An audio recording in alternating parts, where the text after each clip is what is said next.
What's up, everybody? Happy Labor Day weekend. You know who it is, Ryan and Joey, your allies behind enemy lines, coming to bring you all the up-to-date news, highlights, notes, all that good stuff on the Washington football team. We're holding it down thoroughly behind enemy lines in Cowboys territory down here in the great state of Texas. Joey, how's it going, my man? It's going all right. Like, just enjoying this Labor Day weekend, and football is just around the corner. It has snuck up on us. Doing fantasy drafts today, and it just didn't feel real. And now it's still really starting to feel real, like we're actually going to see football this year. It's a really exciting feeling. How you doing? It really is. I'm great, man. I'm great. It's exciting. I didn't think we are going to get to this point. Like I said, it definitely snuck up on us. But now we got all the fantasy stuff squared away. We are full steam ahead from here. This is actually going to be take two. We recorded on Friday after Adrian Peterson got released that news, and then unfortunately, had some technical difficulties. Not all the audio got recorded, so we had to It's all my fault. throw that out It's the all my window. fault. That's all right. I wasn't gonna say anything. I'll throw myself right under the bus. I was, and it was funny because in that show itself, we were talking about how I've been burnt, just a lot of Zooming this last week, and how it was, kind of just about the window was about to pass of me being able to do an effective show, and I think the window did pass because I did not record my audio, and so we put on a decent show. So now we're gonna put on a more exciting show. Take two is always gonna be better than take one. So we'll make sure we got everything in there plus some for a bonus content this time. I apologize to you though, Ryan, just to let everybody know. And to let everybody else know, you have a lot more responsibility when it comes to that stuff like that. So that stuff's gonna happen, and it's not gonna be no stress on my part. It's all good. It's all good. So, but yeah, like I said, I got plenty of content coming out now that we have our full 53-man roster. We can go ahead and start with the AP news. Obviously, it was a shocker on Friday that he was going to be released. And, Ron Rivera kind of just laid it out and said, look, we're going to go with the young guys and see what they can do. And that's exactly what we did. We gave out some names of teams that we thought he might go to, none of which were the Lions. We gave out a lot of teams that we thought were going to be contenders and vying for that Super Bowl spot, and then he's mosey on back up to the NFC North to Detroit to help out their young running back room. Like I said, didn't see it coming. What are your thoughts on him signing with Detroit? Again, did not see it coming. I thought he was going to go to a place where he wanted to compete. When they have a pretty, talk about leaving a crowded backfield. You're jumping in there with DeAndre Swift and with Kerryon Johnson. Two young backs as well that are going to get a lot of touches and are going to demand a lot of attention. So I don't know where he's going to fall in. I do believe he had some connection to a coach there that he might have worked with at Minnesota or something that he was going to return to. So I think that might have played a role in it, and just he might have said, "Come on, maybe he has some coaching aspirations he might want to transition to." Who knows what what's going on behind the scenes there, but. Maybe I know that it did break immediately that a lot of teams, that I think 3 of them were very interested that first day. So maybe it just wasn't, panning out what he wanted to do. So, this could have been the best offer he probably got. Yeah, which is, surprising. A guy like AP, I know he's older, but Frank Gore's still doing it. I would assume that there would have been more interest there, but hey, more market, yeah. There's a lot of teams that that could use that. The Indianapolis Colts come to mind. They have a couple guys down there. When you have 3 running backs, you don't have one. And there's a lot of teams that just could have used somebody like that. I think to help push them. I think that who else is isn't Joe Mixon is I think one thing that I think passed by us that we didn't even realize that Joe Mixon is back with Samaje Perine in Cincinnati. Is Samaje still on the team? I didn't realize that. I didn't know if Samaje was still in Cincinnati. Only reason I know is because in Madden, they gave him a new card and it was a Bengal card. And I was like, Samaje Perine's in Cincinnati, and so, but I know Joe Mixon's a little banged up. I'm just saying that Cincinnati could have been a team that that he could have gone and took a run with. But I'm sure Joe Mixon will be taking over the realms there pretty well. But yeah, I was very surprised to hear that he landed in Detroit. Just based upon where they're at, where that franchise is at. Probably not going to be competing for a Lombardi this year. I guess they did have a great start last year, though. they were firing. They were firing. I think they were undefeated for the first, they had a tie, and they were undefeated for like 3 weeks in a row, right? So it was just, I think that Stafford got hurt, and then their season fell apart because, it's just you can't win without him. But who knows? Maybe they'll make a run. Maybe they'll, I guess there's not a clear-cut favorite in that, in that NFC North. Yeah, for sure not. He definitely, adds another variable to their game. Like you said, anywhere he's going to go, he's going to be the old head leading some of the young cats. And I think that's going to be the case there in Detroit. So, yeah, we wish him the best. Good luck out there with Matt Patricia, wannabe Belichick 2.0. We'll see if he's able to get it done. But that was one place we mentioned. Maybe New England, but they have about 17 running backs out there that they like to use. So it'll be Uh-huh. interesting to see. But yeah, hats off to AP. Good luck out there. Sorry he couldn't have been with us. We appreciate the 2 years of service, but we're going with the youth movement. And that was the case, and you saw that when this 53-man roster was released. Our average age of our roster is just over 25 years old. I mean, that is mind-boggling when the And that's average age of our entire roster is just over 25. and it's probably pushed out there by the outliers like Ryan Kerrigan and Thomas Davis, and just a Right. couple, and Dontrell Inman, because I can't think of a lot of people on either side of the ball that has a lot of experience. You know what I mean? We're talking about like calling people like Landon Collins veterans, and Yeah. so it's pretty exciting. And not to mention that something that a quick note here before I forget, might not bring it up. Ryan Kerrigan, I guess, is just 2 sacks away from being our all-time sack leader. I did not know that. Really? Yeah, but That's so impressive. Yeah, I didn't know that either. I know he definitely is the all-time franchise leader in over pursuing quarterbacks, so that makes sense. he would have had the year. He would have had the record years ago. Is basically what we're saying because Yeah. it seems like he's missed more than he's got over the last 2 or 3 years. Just saying, we love you, Ryan. We love you. We're just Oh saying. yeah. We're just saying. HBK, Heartbreak Kerrigan. Uh-huh. Yeah, just a quick note there. We got some young guys in there, and it's kind of hard to see how Ryan Kerrigan is going to fit in with all these young bucks. Yeah, I think he's just going to be in that big roster, or excuse me, that big rotation there. We'll go ahead and start there with the roster of guys that we got. So we got obviously Kerrigan, Montez Sweat, Chase Young. Those are going to be our D linemen, and the James Smith Williams guy came kind of out of nowhere. I wasn't expecting to make the team. He lands in there, fills out our fourth spot at defensive end, carrying 4 defensive tackles, 3 of which the names: Jonathan Allen, Matt Ioannidis, Deron Payne, and then Tim Settle. He's been there for quite some time. He's a big dude. Not he's actually smaller than Deron Payne, but not really built the same. He's kind of more of a gap filler. You know what I mean? Just like a big old thick boy, whereas Deron Payne's just like absolute animal. Yes. So what are your thoughts there about our front four? The depth is crazy. Our depth is absolutely nuts at our front four. I mean, you're talking about Ryan Kerrigan, you're talking about Montez Sweat, and you're talking about Chase Young. Those 3 right there. I mean, just to know that those 3 can be on either side at any given time is already scary itself. Not to mention the middle. Did you start naming out? He did. Jonathan Allen. Deron Payne, Matt Ioannidis, who I think might be the most talented out of the bunch. He might be the best one, yeah. Yeah, he is. I know he's the one that sets the bar as far as strength and conditioning for that line. And he's the strongest one out there. I mean, I remember that hit he hit on Zeke a couple of years ago where he tossed him like a child. And so I mean, not to mention he said Tim Settle, a solid player. Has been there for a long time, works hard. That front is going to be the heart of our defense. That's if we can stop him right there. I feel sorry for this banged up. I know we'll get to a game preview before later in the week, but our first game against Philly, they're banged up on that line, and we're going to take full advantage of that. That the young predator Chase Young, Montez Sweat's going to come into his own this year. I think he was the best pass rusher to come out last year that hasn't broken out yet. So we'll see. Yeah, what I really like is like you said, there's really not a break. It doesn't matter who we got in there, which front four we got in there. It's all gas, no brakes, and we're coming for your neck. So it's going to be fantastic. I love that's probably our strength right now is our front 7 in general, both our down linemen and our linebackers. But this group especially, young, talented, just ready to eat your face type of guys. And I'm looking forward to it. I'll be honest. I think Jonathan Allen and Deron Payne have kind of underperformed the last year or two.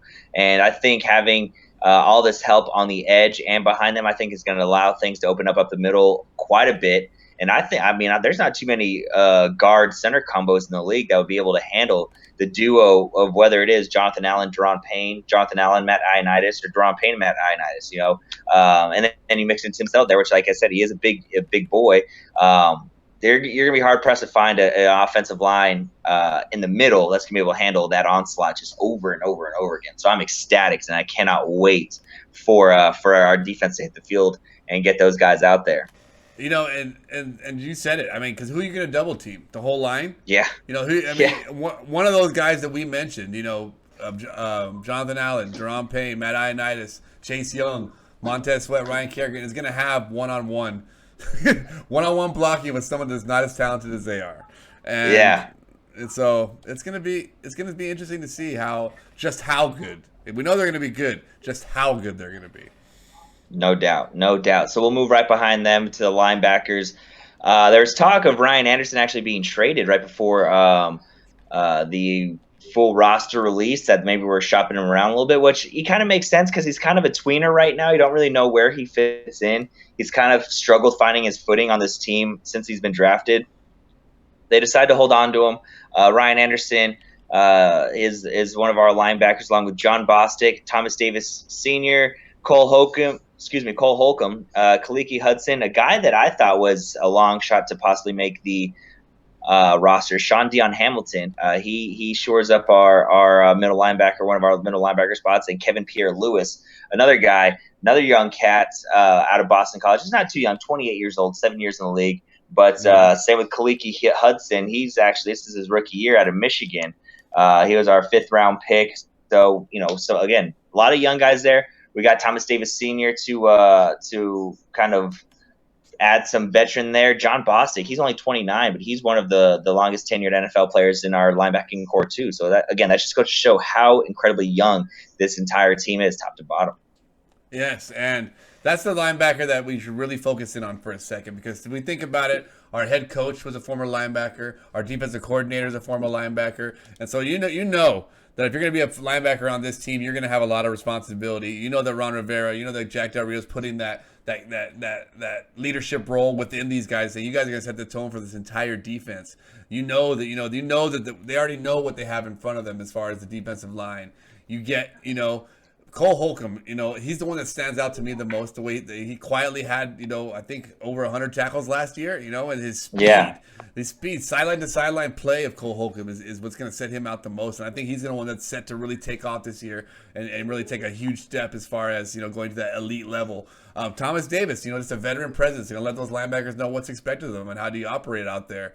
Sean Dean Hamilton, who's someone, another one of those Alabama guys that kind of that slid into our defense, had some injury concerns coming out of college, and really hasn't really found his footing. And I think he came on really well last year. And I think he took over the starting job, towards the end of the year last year with I think either Mason Foster we cut Mason Foster by that time last year. I think. So I Yeah. think he did. I think he ended up. We traded him to the Eagles. That's what he did.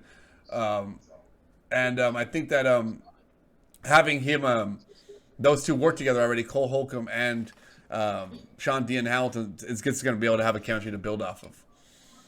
Yeah, for sure. 1,000%. And you mentioned, right off the top, Thomas Davis already having played with Ron Rivera, playing for him. I think that's just going to be another voice to kind of just rile, get these young cats together and say, hey, look, this is the goal. This is what we're trying to do here. Make sure everyone's, accountable, holding each other accountable, things like that. So I think when you have a veteran voice like Thomas Davis, you're going to be, you're not going to be able to have too many excuses of missed coverages, missed calls, whatever it may be. So that's, again, you have the veteran leadership, the veteran knowledge with hopefully youthful, athletic ability, energy, things like that. So hopefully a nice little 1-2 punch there for the Washington football team up the middle with our linebackers. Shifting real quick to corners. Kind of who we thought it would be: Ronald Darby, Kendall Fuller, Fabian Monroe, Greg Stroman, Jimmy Moreland, and Danny Johnson. Didn't know a whole lot about Danny Johnson. 3rd year. This is going to be his 4th year out of, this is his 3rd year out of Southern University. I don't know if he was drafted or not. No, he signed with us as a college free agent, so he made the team over a couple other fellows, but. I think the experience. Kendall Fuller hasn't been practicing, so he might be banged up a little bit, which is kind of cause for concern there. But you add a guy like Ronald Darby, obviously 3 guys that have been around the organization: Fabian Monroe, Greg Sherman, and Jimmy Moreland. 3 guys that have all been able to get it done. So you add that with who we'll get to our safeties later. for once, I kind of feel good about these. I feel good about these corners. Not great. I think our secondary is probably our weakness right now on this defense, but still, it's not as far down the list as it usually is. Yeah, it's not. And I think that one thing that they should be really emphasize, and I'm sure it is, just knowing Ron Rivera and how, the reputation that he has, is that as long as that secondary plays together, they're going to play great. You know what I mean? As long as they're not one that's trying to do too much, play your role. I think that's what they had the success in Carolina, that we thought, Josh Norman was this, this great prodigy we were getting this year. He was a role corner in a scheme that fit him really well. And, so hopefully this scheme is adapted to the strengths, and and everyone knows what they have to cover as far as the defensive coverages and whatnot. And I think that as long as they play together and play hard, that they can definitely elevate themselves to be more of an elite secondary and kind of and kind of surprise some people this year. And the good thing too is we mentioned our front seven is unreal. So you're not gonna have to cover guys for 5, 6, 7, 8, 9 seconds. It's probably going to be, one cut, and that ball needs to be coming out, or else, either we're going to sack or it's going to be an incomplete pass. So there's not going to be a lot of 7-step drops. There's not going to be a lot of 7-step drops. Definitely not. Definitely not. So that's that. That's going to be a plus, and that's what kind of one of the things with this whole unit working together, and it starts up front of these corners, being solid and being so good. And I think Kendall Fuller and Ronald Darby kind of top the list of guys that are going to be able to take advantage of these of this front seven being so good. Now jumping back to safety real quick, Troy Apke, Landon Collins, DeShazer Everett, and Cameron Curl. He was a little bit of a surprise to make the team. Cameron Curl is his rookie year out of Arkansas. He was our 7th round draft pick, 216th overall. But your boy, your man, who you've been hyping up and talking about all offseason, Sean Davis, gets the cut. $2 million down the drain. $2 million. We gave him a $2 million signing bonus. Never played it down for us. So he got us. So we've given more to people that have done less. So yeah, that is true. That is true. In our defense, we've done a lot worse than that. But I guess just didn't show up. There's a reason. I'm sure there was a reason in Pittsburgh that they felt the need to go give up a 1st-round pick for Minkah Fitzpatrick, because at the time he wasn't cutting the deal. So, got an opportunity in this year's training camp, and I guess showed that he wasn't, as good as Troy Apke, basically, or, DeShazer Everett, so that's, hopefully, I'm happy to see we have Troy Apke's going to get a chance, because with that speed coming out, he has that hype. I know you like to call him Reed Doughty 2.0, and I know your mouth's just ripe to say that right now as soon as I give him back to you. But he's definitely, I think, he's going to surprise some people this year, especially with that speed. Yeah, no doubt. Yeah, it looks like it's gonna be Landon Collins and Troy Apke running our starting safeties. But yeah, I mean Troy Apke, he's been a speed guy. That's kind of his MO. He's a big guy. I didn't know he was 6'1". He's a big guy too. He's not no. Yeah, no, he is. Yeah, 6'1", 205. Yeah, he's a pretty good size and can move. Obviously, like I said. So hopefully he's not having to chase too many dudes down. Because if so, then we might be in trouble. But if he does have to, we at least know he's got the speed to do it. DeShazer Everett's kind of the shocker here. He's been a decent safety for us, but sometimes just makes boneheaded moves or makes the wrong decision quite a bit. So that's the one surprise that I thought of making the roster with the safeties was taking him over Sean Davis. But hey, who am I to question Ron Rivera and what he's doing here with this roster? So Landon Collins, Troy Apke, we'll see how long it works out. As long as we don't let Deshaun Jackson score on us on a deep bomb week 1, I'll be happy. That's my only goal. I don't want to see Deshaun Jackson backpedaling into the end zone. I do not want to see Deshaun Jackson catching anything. You know what I mean? He's yeah. That was a terrible way to start off the season last year. We did not want to duplicate that first performance last year, where and we all knew it too. And we talked about it. I was like, he won't do nothing else the rest of the season, and he didn't.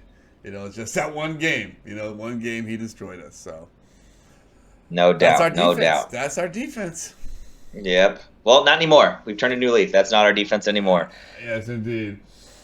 So jumping over to the offensive side of the ball, one thing we were talked about in the unreleased tapes of last week was Dwayne Haskins becoming the be named the starter, and it was kind of a formality. Everyone kind of knew which way it was going, but then Ron Rivera said, "Hey, this is our starter. This is his team. This is his offense.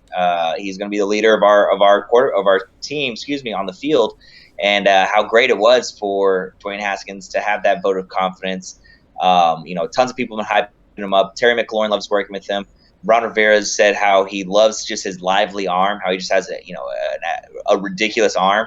And we know he's accurate. We saw him do it in college. He threw 54 touchdowns, I think like 7 interceptions or something like that. Like he had a ridiculous touchdown interception ratio his last year at Ohio State. So we know it's there. I think not having the dark cloud of Jay Gruden, because I mean he did say what you will about his offensive mind, really good, but he did kind of tend to rule in fear, I guess is kind of the term to put it. And sometimes it's not great, where it seems like Ron Rivera's like, look, we're going to go through some growing pains. We're going to go through some, tough times, but we're going to ride it out with Dwayne Haskins. It's going to be our guy. I think that's going to be huge for his development. I think it's going to be huge for his confidence.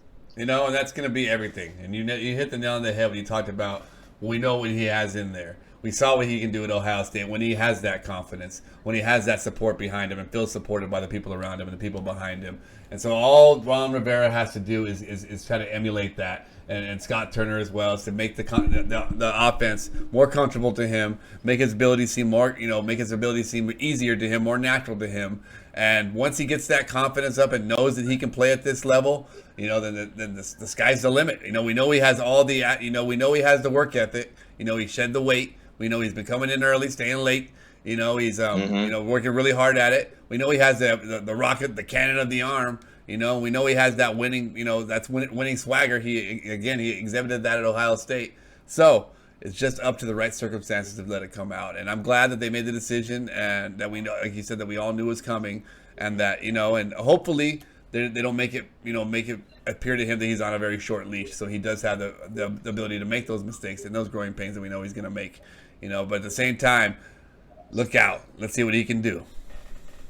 No doubt. Yeah, no, I totally agree. The other quarterbacks on the roster, Kyle Allen came over from Carolina with Ron Rivera. And then, of course, Alex Smith, who's on, trying to make his own comeback of his own of getting to get back on the field and play some meaningful snaps, or just play any snaps. So we're going to carry him as our third quarterback. While we're speaking of quarterback, did you hear the deal that Josh McCown has with the Eagles, I believe? No, I didn't. So so this year, because of coronavirus, you can have 16 players on your practice squad. I think that's up from like 10 or 12. And they can have any amount of NFL service time. It doesn't usually, it's only like your first 2 years. Well, now this year, because of all things, it can be, like I said, any amounts of service time in the NFL. Well, Josh McCown's going to get paid $12,000 a week. He's going to live in Texas. He's not going to practice. He's not going to be around the team. And he's just going to be like, if Carson Wentz and Jalen Hurts go down, the Eagles say, hey, Josh, we need you. And he's on a plane and he's there. That's it. He's not practicing with the team. He's not doing anything. That's just his gig. I'm like, God, are you kidding me? Some guys have all the luck. 41 years old, just go hang out at your home in Texas. Here's $12,000 a week. And if we need you, we're going to give you a call, and we need you to be on the next plane out here. Oh, my God. Well, wild, huh? Guys have all the luck. I'm glad he does. That's someone that I really have a lot of respect for. And I think who said it best, or who said it first? I don't even know who said it first. I think it was Johnny Manziel. I think it was Johnny Manziel who said it. That when he was the only person that reached out to him, and as a leader, saying, I've been in this league a long time. If you want to be successful in the league, this is what you do. And yeah. Johnny Manziel wishes he would have followed his advice, which he did not, as we all know. But I have a lot of respect. And to be in the league that long, you have to be respected by so many organizations, to play for as many teams as that does. And I think he deserves that. He definitely deserves that. So that's awesome. Yeah, that's dope. That's right. Just a little side note, something I thought was pretty cool.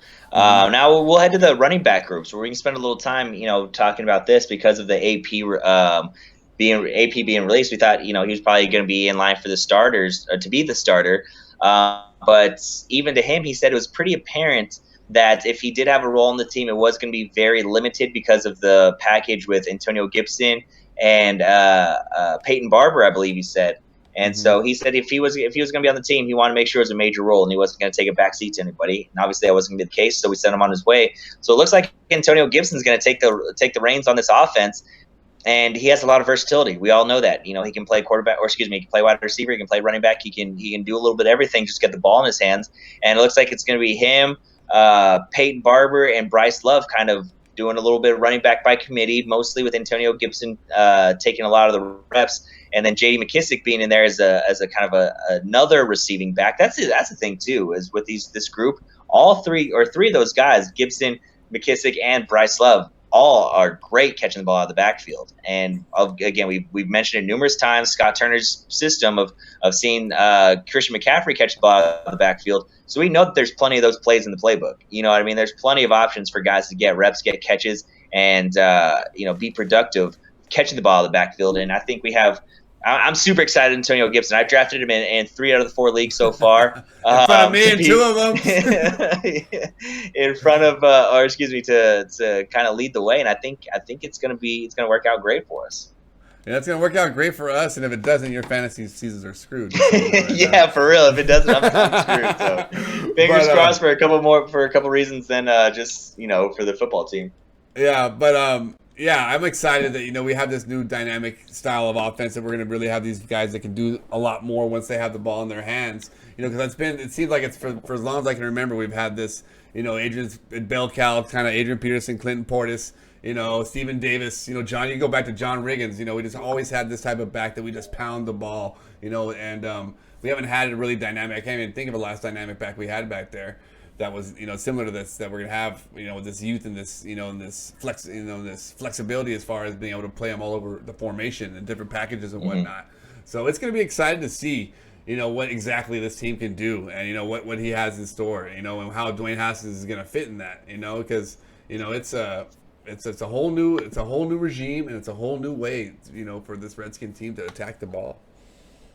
Yeah, Peyton Barber has the most experience of this running back core with only 6 years in the NFL, which is absolutely nuts when you think about it. So young, like I said, the youth movement is in full force. You're talking about having bruisers back there for running backs. You know who I thought of just the other day, and his name escapes me now.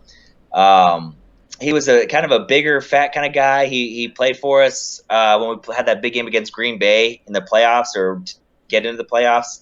He had like 206 rushing yards against them. Do you remember who it is? Eddie I think his Lacy? last name was No. He played for us. We didn't. Eddie Lacy never played for the Redskins. Oh, Was it Josh Kelly or something like that, or Josh something, or I can't remember what his name is for the not life of Fat me. And I Rob, just not Fat Rob. Fat Rob, yeah. Rob Kelly, yeah. Rob Kelly, yeah, Fat Rob. I forgot about him. I was like, shit, man, I forgot about Rob Kelly. He came in just thick with like 3 or 4 C's, just thick, just pounding the ball. But yeah, we really haven't had like a big dynamic back. Maybe Roy Halu back in the day when we had him and Evan Royster running it. That was very brief and didn't have a lot of success. Yeah. I mean, Alfred Morris wasn't really a smash back, but he had a little bit of cut to him, but it was kind of just like one cut and that was it. But yeah, I mean, this is the first year that we definitely have some playmakers, I feel like, and dynamic guys in that backfield. And as we head over to wide receiver, only 5 wide receivers on the roster, which was shocking. Usually teams keep 6, and the reason we didn't keep 6 was Ron Rivera said with J.D. McKissick and Antonio Gibson can both play the slot, so why carry 6 receivers when we pretty much have a receiver if we need to in the backfield, so that's great. One of the shockers, Cam Sims being released, Trey Quinn being released, which I felt like the writing was on the wall for Trey Quinn because he hasn't produced a whole lot. He hasn't been that dynamic slot guy. We're going to compare him because they're white guys, that Cole Beasley, Julian Edelman, Wes Welker type. He never really was that or became that we thought he was.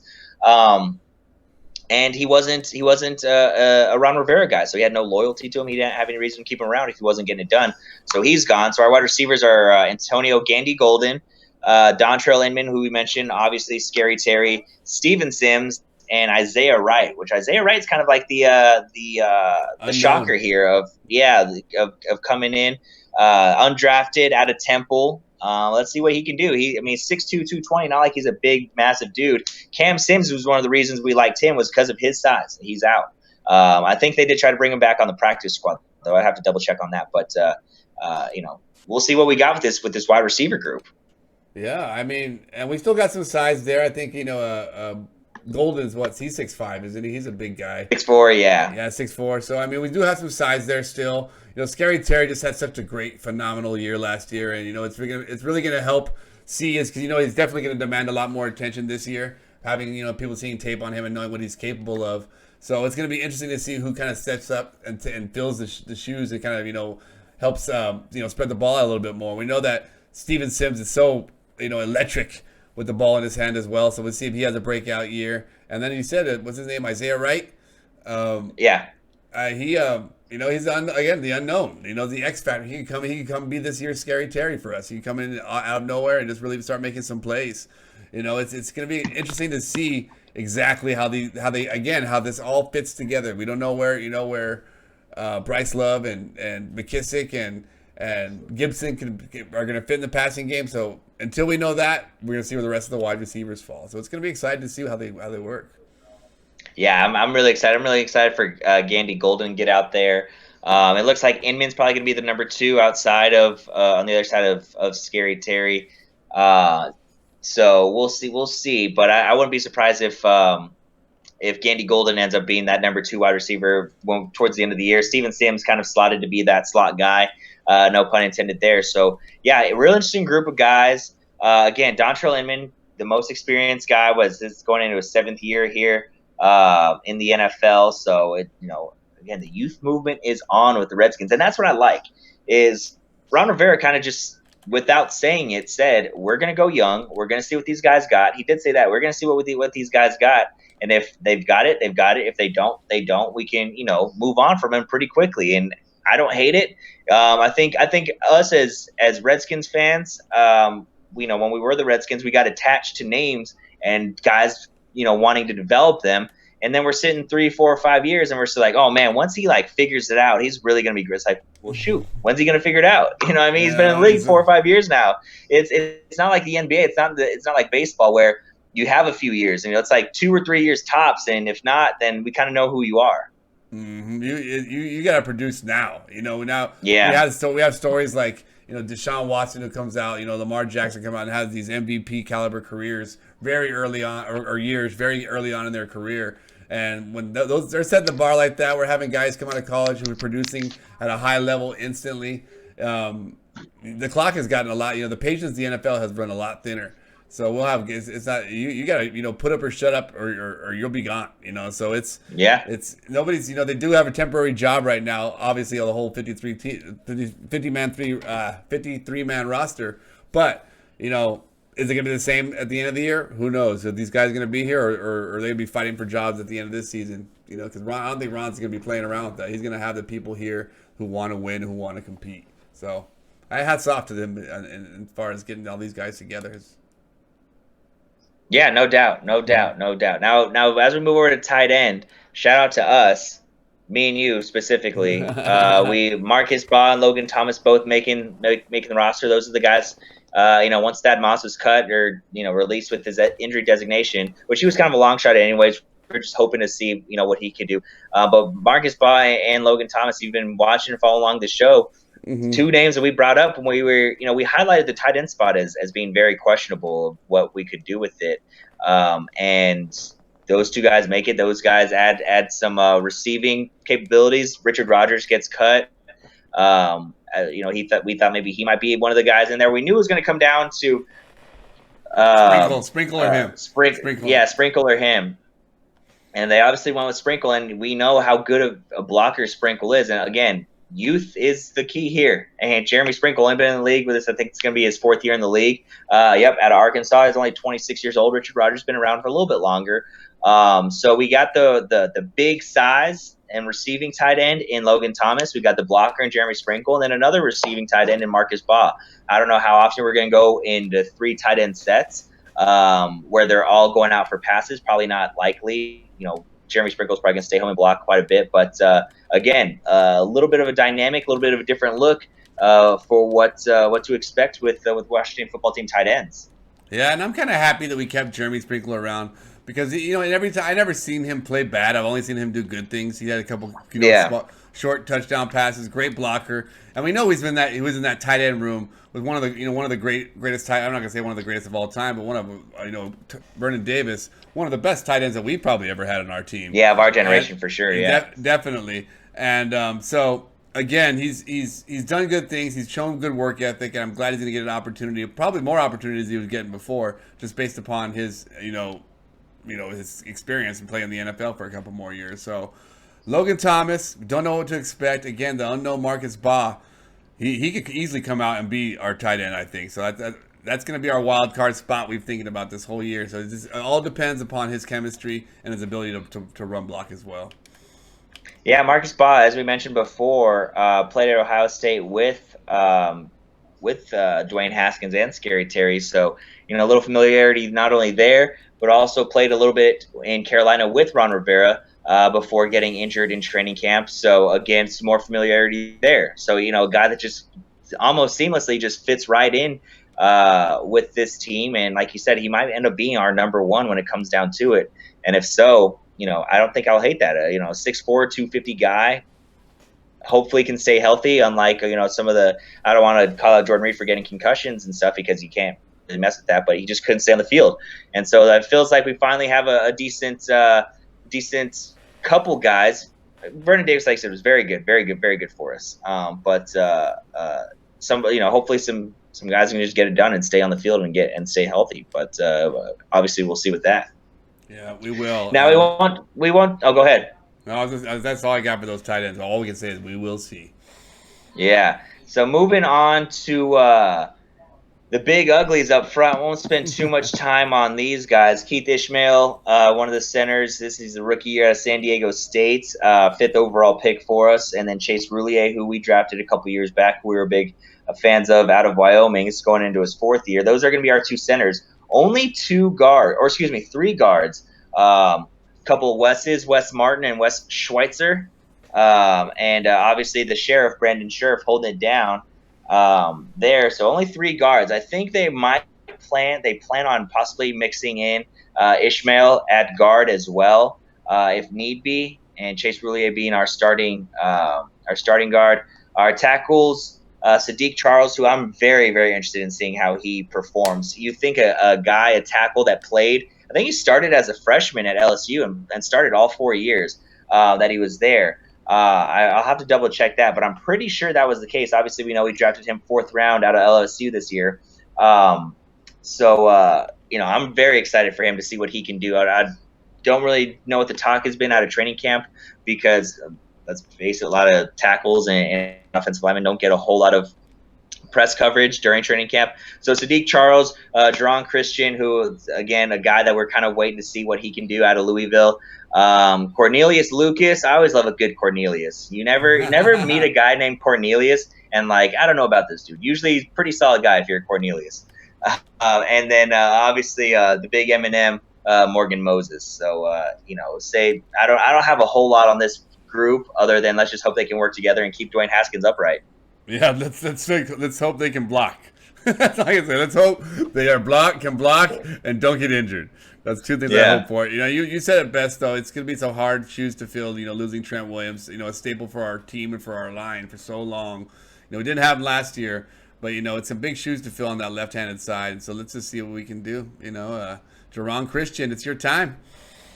Yeah, no, I definitely think that he needs to take a step forward, and if not, then we just need to kind of let him be on his way. 6'6", 315. I mean, not it's hard to find a guy that size, but still, if he can't get it done, I think he's probably going to be in line to be our starting right tackle, if I'm correct. Do you think he's going to be on the left side? Morgan Moses has always been on the right side, so I don't know if they're going to totally switch him over. And they've always okay. I think Jerron Christian will probably be our starting left tackle, left tackle. Okay. Yeah, unless something changes drastically, and then obviously the right guard is going to be Sheriff Chase Roulier, who can play left guard. So I don't know, if they're going to do anything with center. So Chase Roulier either a center or a left guard. If he doesn't play center, he'll start at left guard. If he doesn't start at left guard, he'll start at center. and then Wes Martin will be that left guard if Chase Rouillet starts at center. That's kind of how I see it. Yeah, like you said, let's just hope they can block and just get in front of the guys that are running at the quarterback in the different colored jersey. That's all we need you to do, baby. And we still got D Hop and Tress Way, right? So that's as far as our Oh yeah, special yeah. teamers. Yeah, D Hop Tressway, Nick Sundberg. So yeah, I mean that's our 53-man roster. I wasn't planning on running through it, but it just once we started getting after, I was like, shit, man, like my juices are flowing right now. Like Yeah, I'm I said this in the unreleased tapes that we always have so much hype and so much excitement going into the season, but it's almost just like only because we're a fan of that team. Whereas like this year, like there's so many factors. Dwayne Haskins, can he take a step forward? Ron Rivera, what can he do? Him and Scott Turner and Jack Del Rio with these, not only this team but the respective sides of the ball, the offense, defense. The youth movement is in full effect. You've heard me say that quite a bit now, and it's true. And it looks like we're committing to that, and that's what I love. With Jay Gruden, sometimes he kind of pussyfoot around some stuff, kind of toe, walking on eggshells, like, yeah, kind of, not fully commit to anything. That's how I felt. He sometimes didn't like fully commit to stuff. Whereas Ron Rivera, Scott Turner, Jack Del Rio, we are fully committed to these young guys. And I think that says a lot, too, that not only are we committed to these young guys for now, but at least the foreseeable future, right? At least 2-3 years, like give them some time to kind of grow a little bit. And then if we can't, after that 2-3 years, like we mentioned earlier, then we could, hopefully we're not starting over at that point, but it's at least we have like a good group of guys that we know we can play, and we know we have that on the defensive side of the ball with Montez, the guys that we've already and then obviously Chase Young, the best player in the draft. How many times have the Redskins gotten, or the Washington football team gotten, the best player in the draft? Not often, and so it's going to be exciting to see that getting that guy and getting him in on our team and having him chase down the quarterback across from us. It's going to be fantastic. And if they go out there this first week, not to get too much into week one, I said we're going to talk about it probably on the next show. But if they get out there and they thump this Philadelphia Eagle team, people are going to start taking notice early. You know what I mean? They're going to start taking notice early about this defense, because we're at least going to be as good as the Jacksonville Jaguars a couple years ago, where that defense just dominated their team and their offense was just subpar. So it's all on Dwayne Haskins' shoulders when it comes to the offensive side of the ball. How can he move? And again, it's going to even go further down to the offensive line. Can they protect him? If they can, then the sky's the limit for this team, because they have no expectation. I think they're ranked 32nd. In every as far as power rankings, last one I saw, nobody believes in this team at all. Nobody. So if they nobody at all, and definitely not Dwayne Haskins. Nobody was believing in him either. No one's believing in Dwayne Haskins. Like I said, we've talked about it in the lost tapes as well. Everyone's talking about Daniel Jones. Can he go for a Joe Burrow? What's he gonna do? What's gonna happen with Kyler Murray this year? What's gonna happen? And they're already looking ahead of how long is Tyrod Taylor gonna be? Like, can Baker Mayfield bounce back? No one's talking about Dwayne Haskins, and no one has. He was like we said 2 years ago in Ohio State. He was the talk of the college football nation. We have him on. We have that same guy on our team. Do not let a couple games last year define his career and what he's capable of. There's a reason why Joe Burrow was at LSU, and that's because he got beat out by Dwayne Haskins. You know what I mean? So Joe Burrow goes on to win the Heisman Trophy, goes on to have one of the most prolific seasons we've ever seen as a college quarterback. And guess what? The reason he was doing it in purple and yellow and not the scarlet and gray was because Dwayne Haskins took the job from him. So, like I said, we know it's there. We know it's he's capable of it. Now it's just bringing him out and letting him do it and letting him shine. And the biggest thing for me is the excitement of like an Antonio Gibson. Obviously, we know what touchdown Terry's going to do. Like Bryce Love, there's been a ton of talk about him catching the ball in the backfield and like being that solid running back. So there's a lot of it's not just so much guys, but like full on like that receiver room, that linebacker core, that defensive line core. Like it's like the full room, not just an singular person. That's getting a lot of praise, albeit from Washington media, because those are the only ones who are really covering and talking about the Washington football team.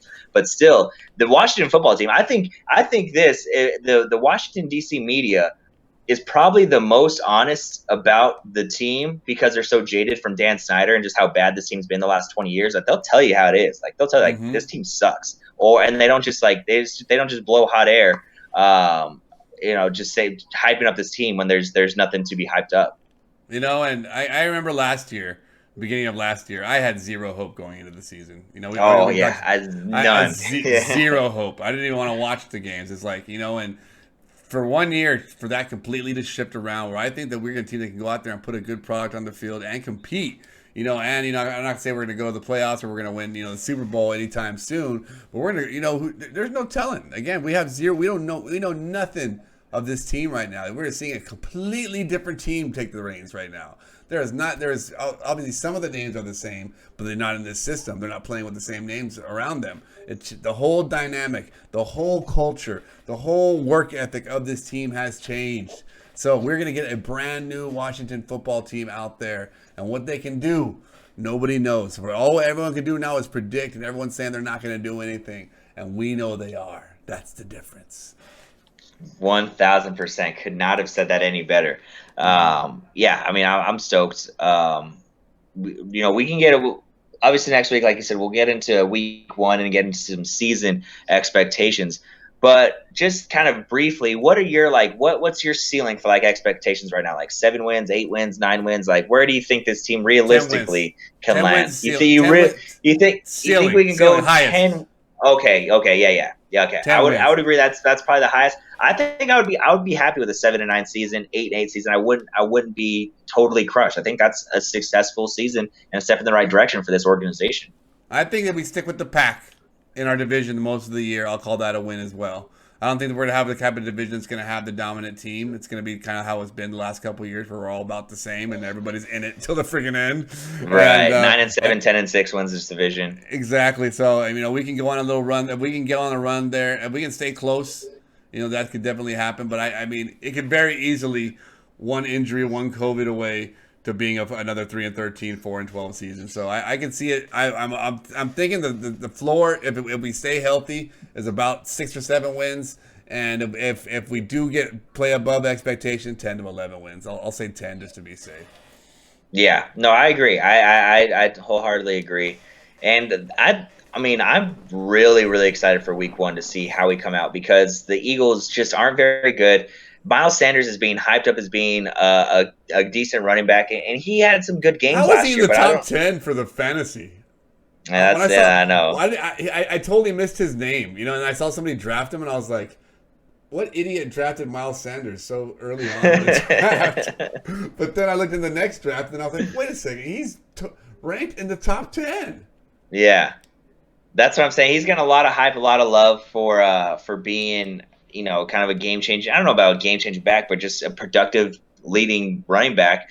And we haven't seen that from Doug Peterson. We haven't seen any running back take the reins in a Doug Peterson offense so far. They missed on Jordan Howard. I tell you what, that was the perfect back for their system. And they're trying to do it. They're trying to do some kind of hybrid system where they have a big. They should be running. They should be watching Pittsburgh Steelers tape and what Pittsburgh's done with Ben Roethlisberger his entire career, because Carson Wentz reminds me of a young Ben Roethlisberger and that rocket arm and a big burly guy that's hard to sack and can make plays with his feet just enough. He's not the most athletic guy in the world, but just enough to stay up and make plays happen. And they need to pound the ball. They need to be a team that needs to pound the ball and have someone like Jordan Howard that could Adrian Peterson would have fit in good there too, to try to say. Someone that just pound the ball and they're trying to be something that they're not. I think it's going to be their downfall. Yeah, their secondary isn't very good. Like I said, their offensive line is banged up. Wide receivers. Their wide receivers. I mean, it's Deshaun Jackson, Jalen Reagor, who's another burner who they drafted at TCU. Is Aguilar still there? Yeah, is Nelson? I don't think he's still there. Alshon Jeffrey's injured. Yeah, every year. They have Whiteside, Arciego Whiteside. Yeah. Yeah, so I mean, the weapons are not there. They are more like water guns than anything else. Not to mention the brittle offensive line that's going to be protecting a brittle quarterback. Yeah, no doubt. So like I said, I'm very excited for week one. Very excited for the season. Best part is that we have zero primetime games as it stands right now. Maybe we get flexed in the end of the year when we're making our little playoff push. But no. We mentioned this before. No primetime games to get embarrassed in. So that's a good start. But yeah, man, solid roster. The youth movement's here. Get behind it, or get run over. That's all I gotta say. Either you're with us or you're against us, like every year. But I'm fully all in on this youth movement that Ron Rivera and company have put together, man. And when we said it before, we kept thinking the curse was getting broken that you brought yourself when you were born 2 days after the Super Bowl. Or how was it? 2 days after the Super Bowl? 4 days. 4 days after our last Super Bowl win. But you gave birth to the son this year. The circle has been completed. The curse has been lifted. I know, I can feel it. It's something different.